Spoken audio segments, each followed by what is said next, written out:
Lock in all sports, all plays, all 5% best bets for the next 30 days from your favorite WagerTalk handicapper for only $1.99 versus the regular price of $3.49 for a total savings of $1.50. Prices are already discounted across the board and no coupon is required. Just head over to WagerTalk.com, pick your favorite handicapper in the experts menu, and lock them in for 30 days across all sports for only $1.99.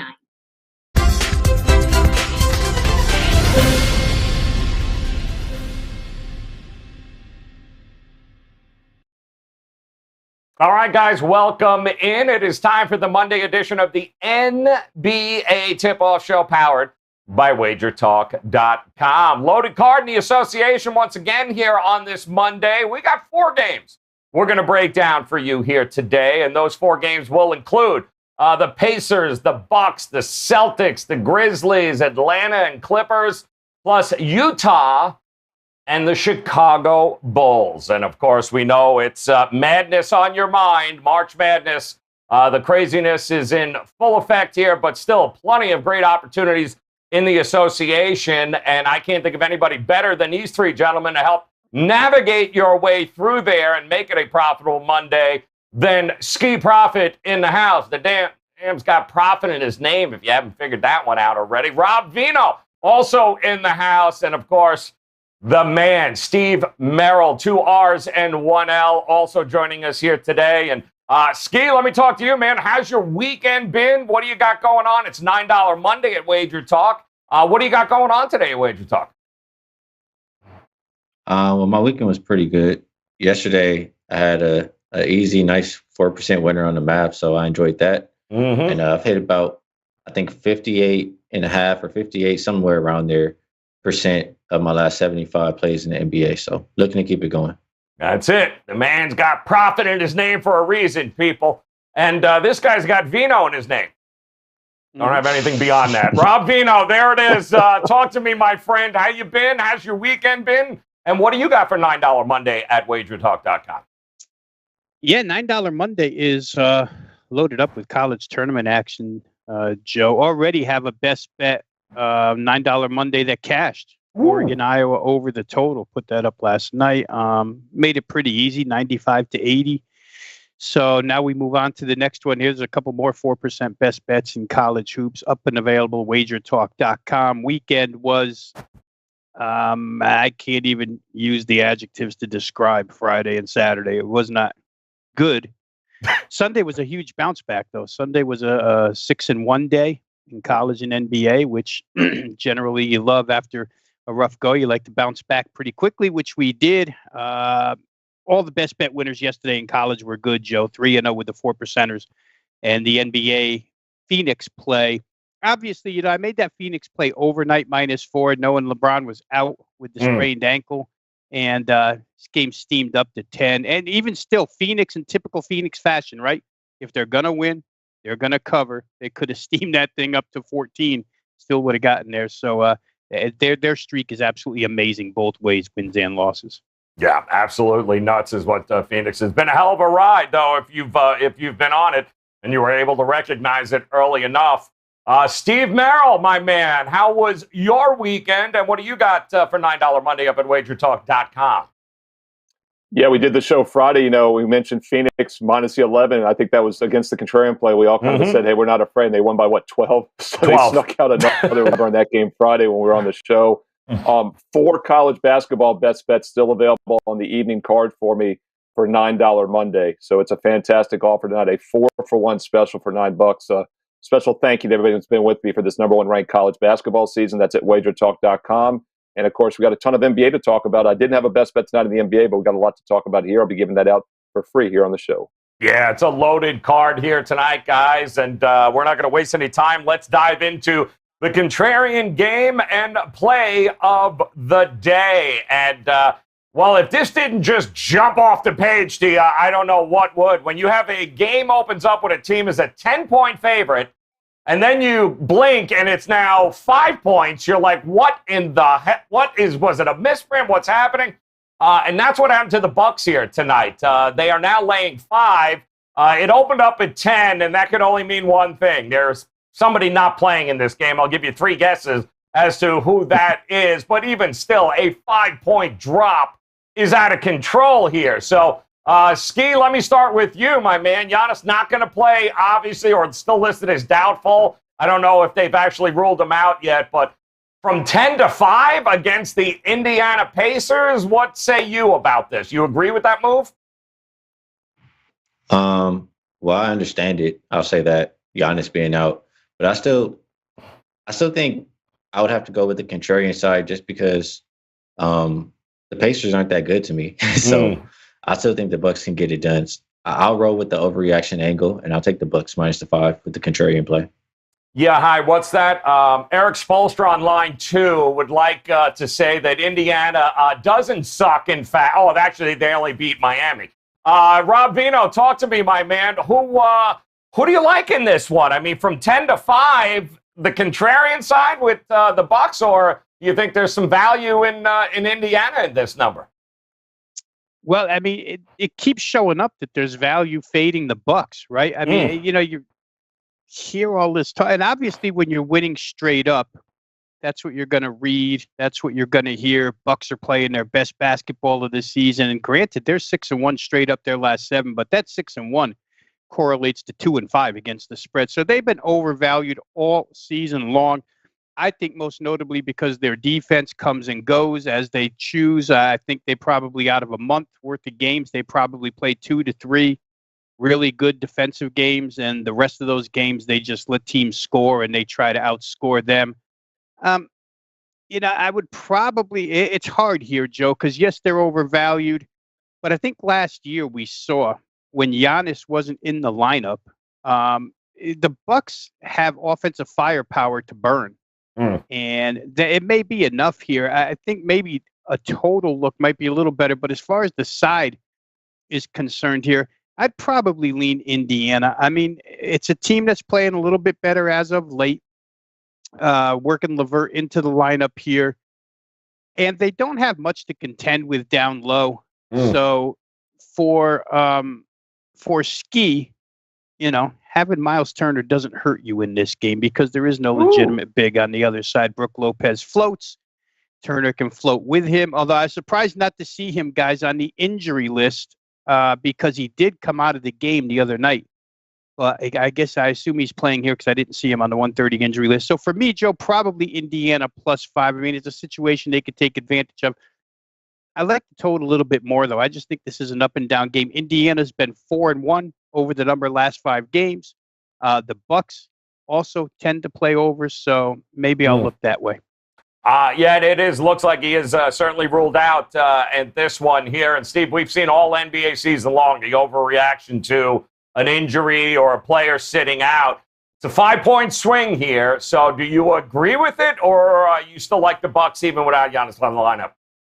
Yeah, I mean, Joe, there's several things here that would make a case for Milwaukee. As you mentioned, first of all, it's exactly what I was thinking. It almost seems like an automatic play when a team is without their key player. They not only cover the adjusted number easily, they win outright and they crush sometimes. We saw it back in the college football season. Teams would lose somebody with COVID or have COVID issues. They'd move it a full touchdown. That team would crush still. And we've even seen a little bit in college hoops. And it's an angle that's worked, by the way, for NBA, the NHL.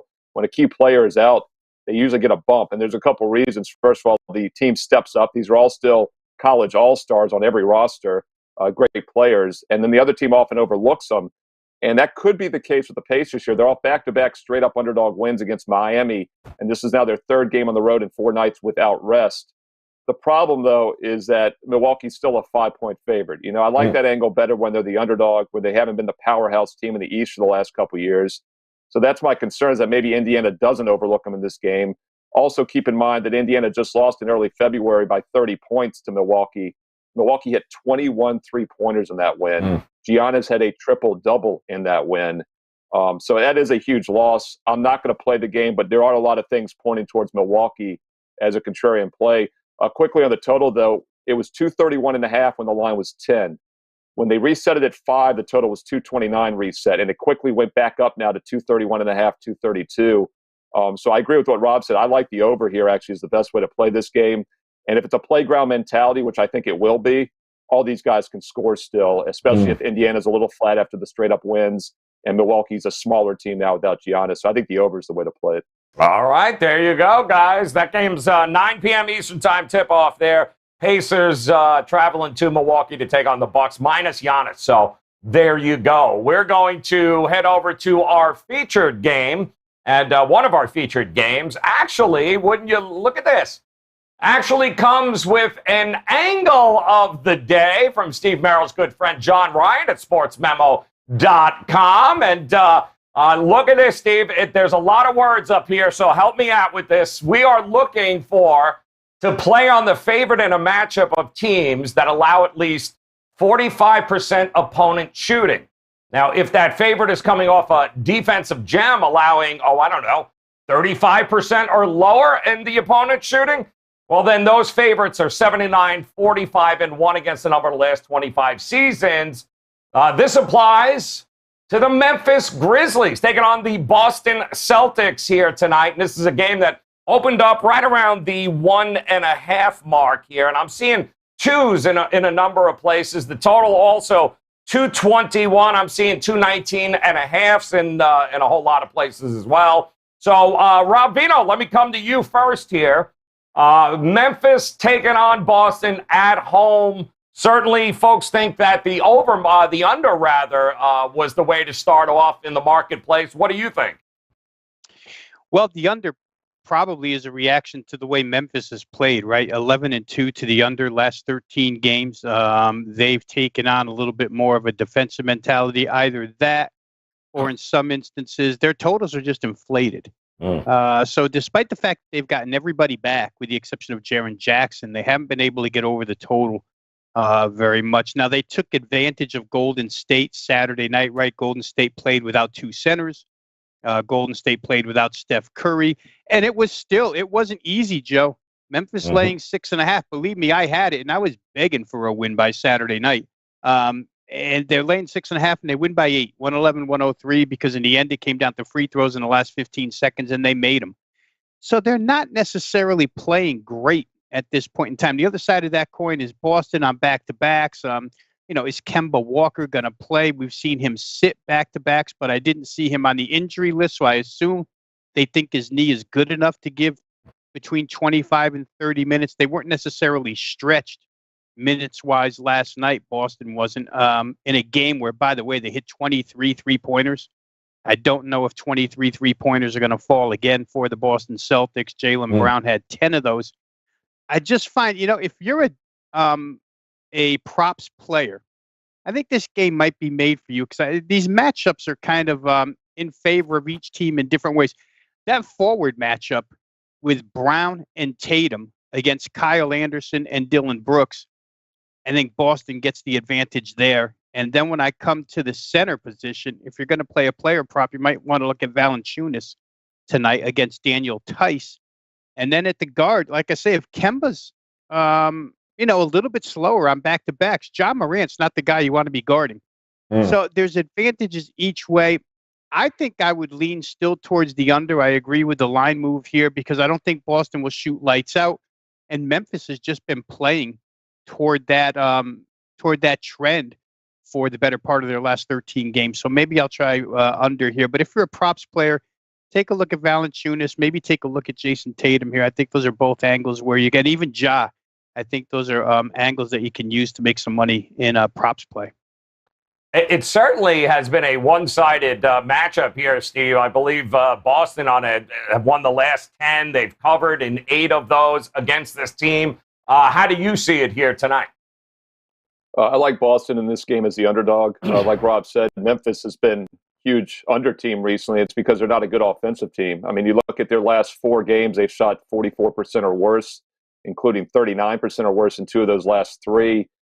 Yes, they got the win against Miami as a slight dog, and yes, they beat Golden State on Saturday, but that was a quick turnaround. They lost to Golden State by 13 the night before, so that was one of those quick zigzag situations. Boston's been the much more consistent offensive team. At times this year, they haven't played good defense, and that's why they're barely a 500 team. They're exactly a 500 team, actually, at 21-21. Memphis at 19-20, though. But we're getting the better team, in my opinion, the much better offensive team as an underdog. Now, my concern, of course, is that Boston's been extremely inconsistent this year. But I think at some point they're going to flip a switch and turn things on. And I like them getting points tonight. All right, likes him getting points tonight. How about you, Ski? You like Boston in this spot here tonight? I don't think so. If I had to play this one, I would be looking more towards the Memphis side. Their offense isn't great or hasn't been great. How they win games is with their defense. They first force turnovers, they get out in transition, and they run. So I think they can maybe do that here against Boston. I don't think Kemba Walker is going to play like Rob was talking about. I don't think Tristan Thompson is going to play either. So, like he said, I think Valanciunas has a night. I think John Morant gets whatever he wants. I don't see any deterrent really in the paint.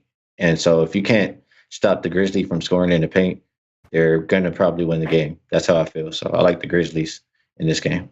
All right, liking the Grizzlies in this one. Going to be an interesting matchup for sure. Boston, that's Memphis, 9:10 tip-off on that Eastern time tonight, guys. We're going to go ahead, take a look at our other featured game of the day, and that's going to involve, wow, what a hire, Nate McMillan, huh? Absolutely nuts. The Atlanta Hawks here open up as a 6.5-point underdog. We're seeing a total of 226 when it opened. I'm seeing 225.5, but I am still seeing 6.5 in a number of spots. So, Merrill, I'm coming to you here, my friend. I mean, no doubt the whole Nate McMillan has worked out good for Atlanta. They've been hot, man. What do you think of their chances, though, on the road taking on this Clippers team tonight?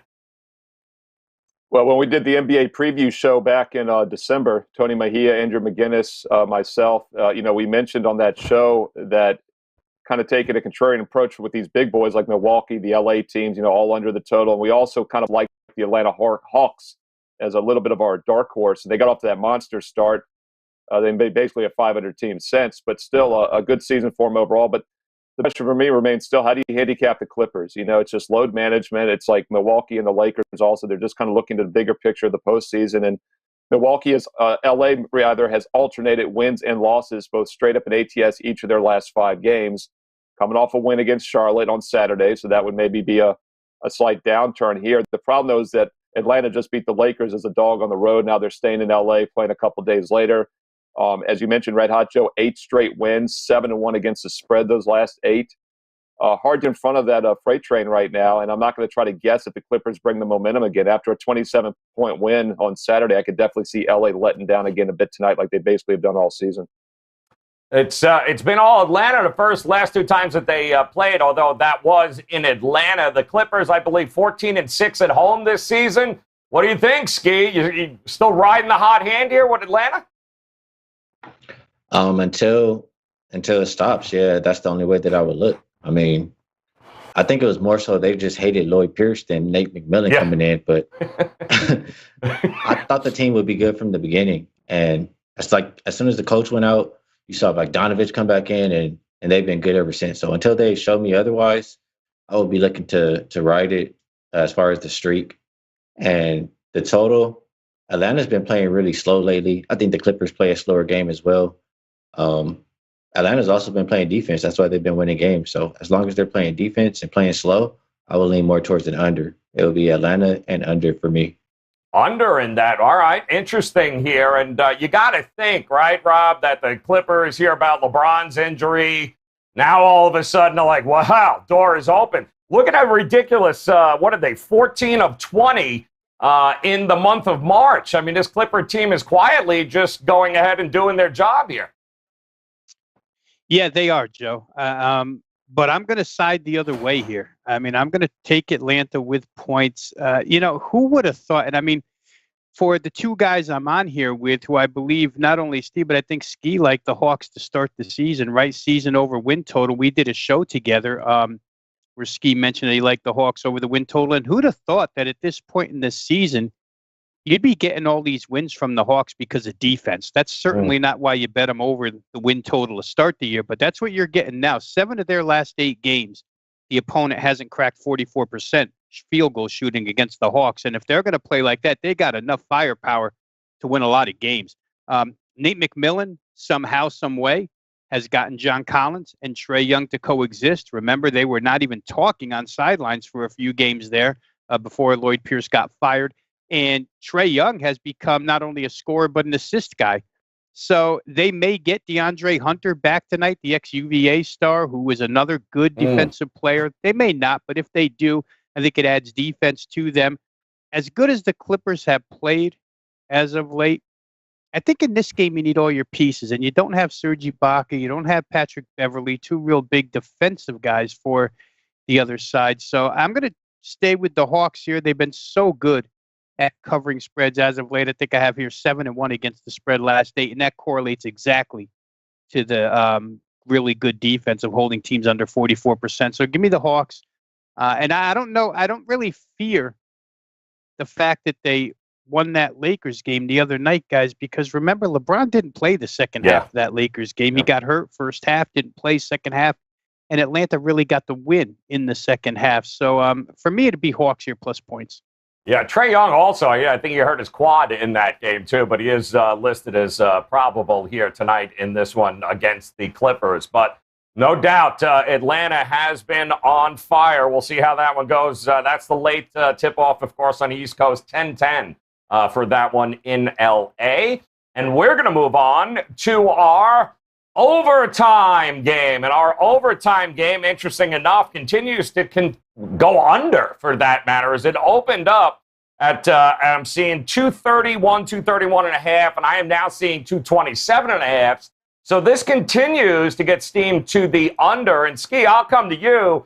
Bulls on the second of a back-to-back here. Do you agree with the move? Is it under or not for you?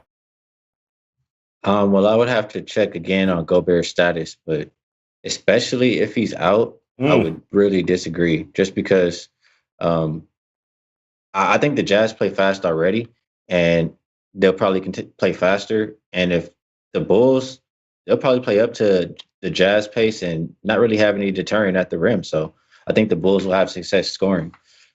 Sorry, I like the Bulls in this one, and I like the over.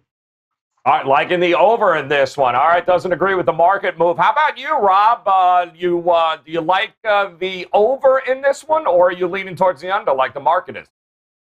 Yeah, we talked about, games that move because of player injury in the first game that we talked about. And I feel like maybe some of this under money is just wrong because Rudy Gobert might not play. I'm totally with Ski here. Without Gobert, that's the center position just opens, or the paint opens up for opposing offenses here.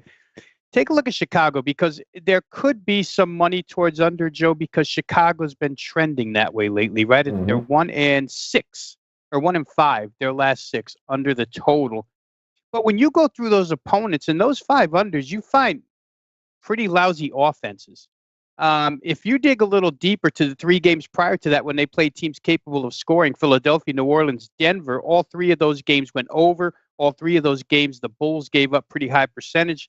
And when they played Denver 2 nights ago, again, second time for Denver, but a good offense, game goes over. They give up 52-2. So I think I can pretty much get a gauge on Chicago. If they're playing a offensively challenged team, they're going to be good on the defensive end. Billy Donovan tries to preach that. But if they're playing a team that can score, like Utah, I don't know that they have guys that can stop these guys. Utah's going to score their points. Chicago has shown all season long that they can score their share as well in an up-tempo battle. So for me, I think you have to take advantage of the total coming down in this particular instance. I would look that way. And I don't know that I would be on the Bulls.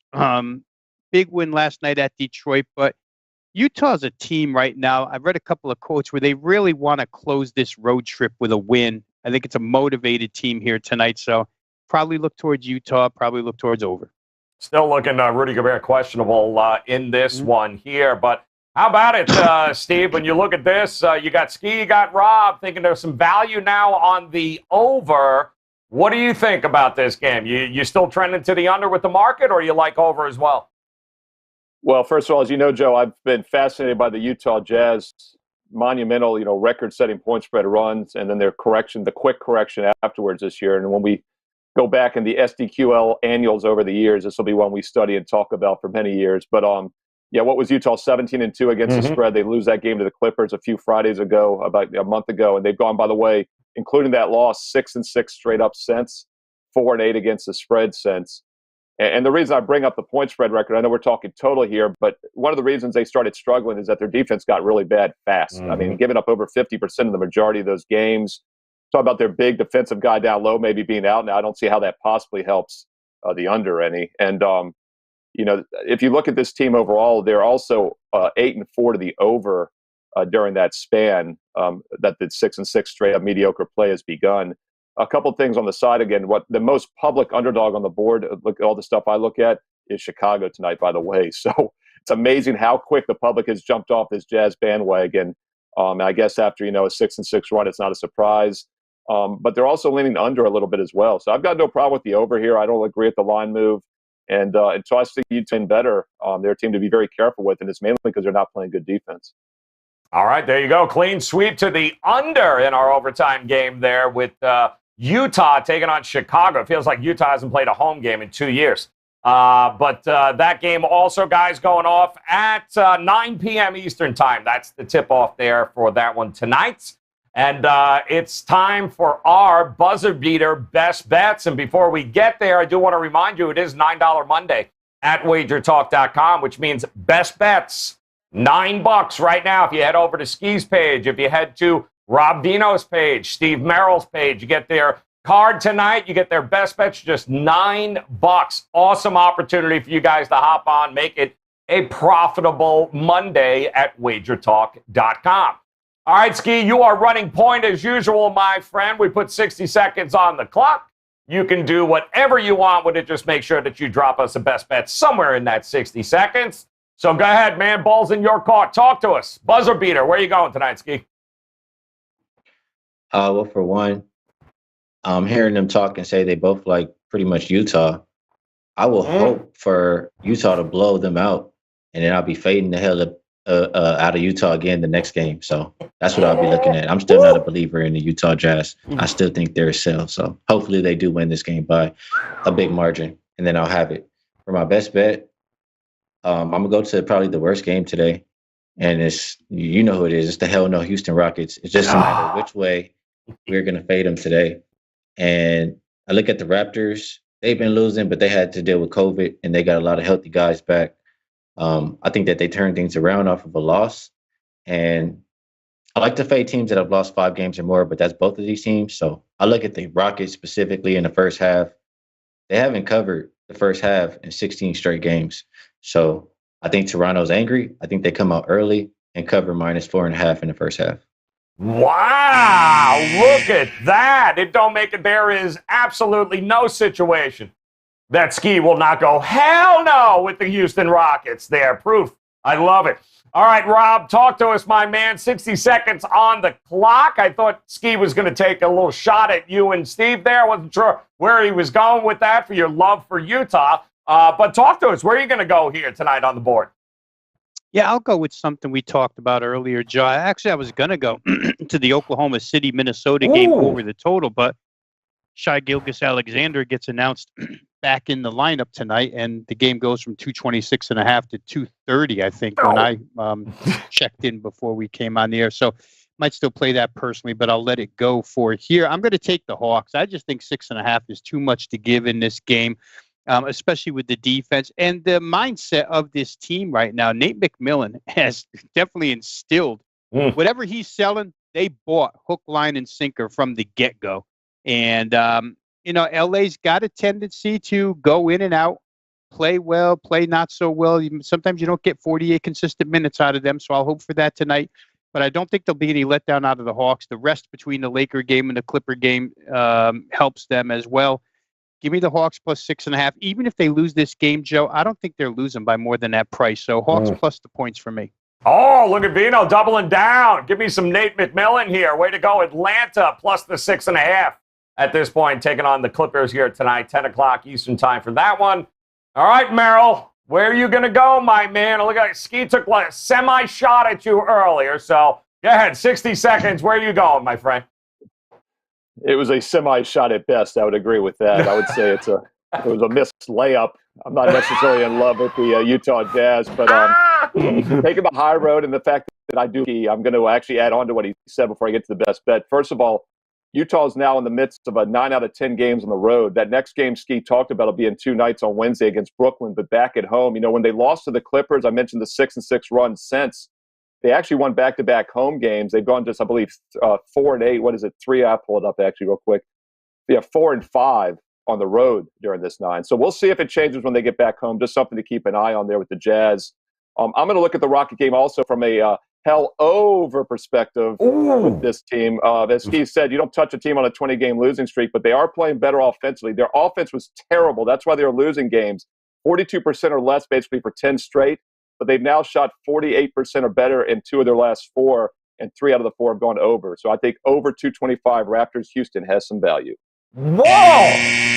Damn, did you see that? By the way, they're 6-4 in the last 10 against Toronto, that being Houston. So, might be a little Houston love in the market. We'll see what happens there. I doubt it very much. Let's check it out, though, one more time, guys. Here's the recap of the best bets here tonight. Ski. Raptors first half, laid a 4.5. It's the Houston Rockets, people. Damn you. And we got Rob Vino. He's going the Hawks 6.5 here tonight. Love me some Nate McMillan. And Merrill, well, he's following Ski here. Raptors Rockets over 225 in that one. And look at this. Our friends from the Gold Sheet, guys. They're looking at the Bulls, taking the 8.5, 9. It keeps going back and forth, but certainly a lot of love for Utah in that one. And our friends at the Gold Sheet, they like the Bulls plus the points. And don't forget, you can get that right up each and every day, guys. The Gold Sheet plays of the day at WagerTalk's Twitter page. They'll be posted for you as soon as the shows are over. So great read, great opportunity, great stats, great data there for you with our friends from the Gold Sheet. All right, guys, that does it. $9 Monday, WagerTalk.com. Head over there. Ski's best bets, Rob's best bets, and Steve Merrill's best bets. All available for you guys right now. $9. Head on over there. Not too late to make it an extremely profitable day, not only in March Madness, but, of course, the association as well. So on behalf of Ski and Rob Vino and Steve Merrill, guys, hit that bell in the upper right-hand corner. Make sure you subscribe to the page, and then come back and join us again tomorrow. We do it all over again for another edition of the NBA Tip-Off Show. Best of luck with your plays, guys. We'll talk to you tomorrow. Each and every Monday is $9 Monday at WagerTalk.com. All daily picks packages are priced at only $9, including $40 5% best bets. As an added bonus, all new users will receive $25 in WagerBucks credited to their accounts, available for immediate use after their initial $9 Monday purchase. So make sure to take advantage of $9 Mondays at WagerTalk.com.